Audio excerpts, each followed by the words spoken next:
ហើយក្លិនមកលង្អាចហ្មងខិចបង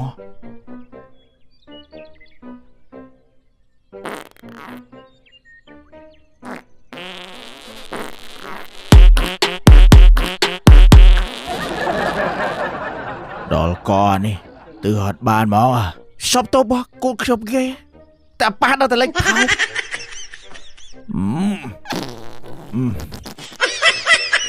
ដល់កនេះ